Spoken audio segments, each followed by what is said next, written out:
that border. Our senior White House correspondent, John King, on the phone. John? John?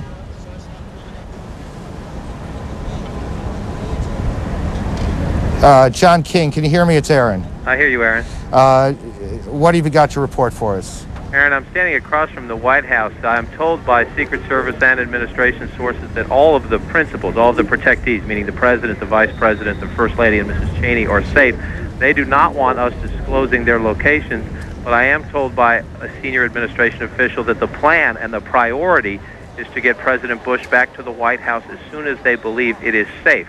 Now, there are both operational and political reasons for wanting to do that. The White House Situation Room, in the view of White House officials, is the best place from which to monitor events and direct any operations.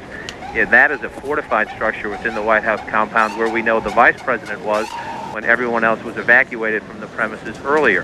Again, the Secret Service does not want to confirm for us for security reasons, or administration officials the same, tell us where those people are now, although I was told a short time ago the Vice President is still in a position to be monitoring and directing the response to these developments, and that the President, who is en route back to Washington, we're told Andrews Air Force Base is on full alert. I was also told that there are extra precautions that were taken to ensure the President's flight back to Washington was a safe one. Now, you can read into that additional fighter jet escorts, Air Force One always has some escorts with it, that additional fighter jet escorts were put up for that. Now, the political reason they want to get the President back to the White House is rather obvious. The White House believes this has been a tragic terrorist attack, and they want to send the signal that the President is back on the job at the White House. Priority one, though, officials say, is to guarantee that he can be safely brought back to the White House. And in the past half hour or so, we have seen security precautions on the street, checks being taken out on the street, on the grounds around the White House. There are snipers up on the roofs of the White House itself, including buildings around it. And a military helicopter gunship flew over the premises not that long ago, about 15 minutes ago now, and then it circled back over toward the Pentagon, where from my location you can still see smoke coming into the sky from there. But we are told the Vice President is still in a position to monitor all this as the President makes his way back.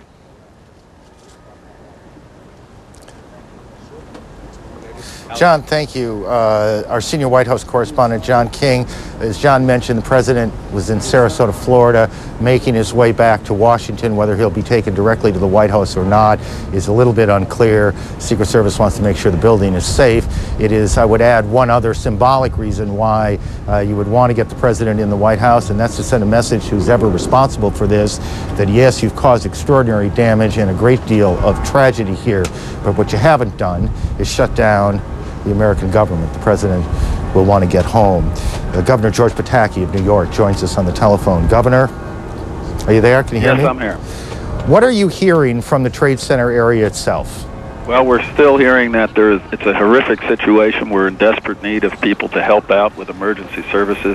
The city team is there, but we've activated our National Guard and our statewide fire and emergency services, and we're going to be bringing those in to relieve the city forces as the afternoon goes on.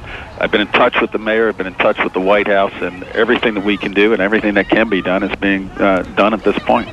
Has anyone given you any idea of how many injured we are dealing with down in Not the Trade at this Center? point. At this point, the sole goal is to try to help as many people as possible, to get them to the emergency services, to get them the care they need, to help people who want to leave the area to leave in an orderly way, and to make sure we do everything we can to provide security throughout the city and throughout the state. And Governor Pataki, can you tell me the degree to which the state's planning for these sorts of tragedies, and there's obviously a plan in place, and New York is, because of its place in the world, is obviously a place you have to consider a target, whether that plan envisions something of the magnitude of what has taken place this morning? Well, you plan for any eventuality, but you never actually expect to see something of this magnitude. But we have coordinated well with the city. We're going to continue to make sure we provide all the support we can. We do have emergency services and emergency transportation running. I know the reports have been inaccurate. We do have limited rail service out of Grand Central to the northern suburbs, limited rail service out of Brooklyn and Queens to Long Island. We're working to make sure that bus service, to the extent possible, possible continues, and we're trying to get subway service back on track. It's not there yet, but the coordination has been excellent. It's just in an attack of this magnitude. We just have to focus on responding and helping people at this point. And do you have any idea how many people have been hospitalized or how many hospitals are involved, whether they extend beyond the city? Not at this point, but every emergency service, every hospital that can provide assistance is providing assistance. The people have been just terrific in their response, and we're going to continue to make sure that response is as strong as it can be. Governor, take a moment and tell me, not as the governor necessarily, but as a resident of this state, an important player in the affairs of this state, what you're thinking today? This is an enormous tragedy. I have friends in those towers. I have friends who were there this morning that we haven't heard from. And our thoughts go to the people who are there, to their families, to all those who are suffering at this time, and we will be there to help, and we will be there to do everything we can to make sure that the support and the services necessary are provided.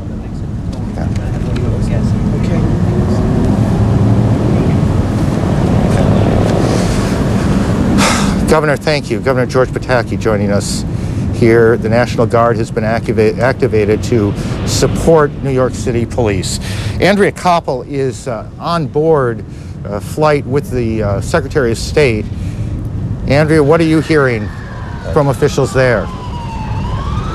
Well, Aaron, Secretary Powell has been in Peru since last night. He was here to attend the Organization of American States General Assembly.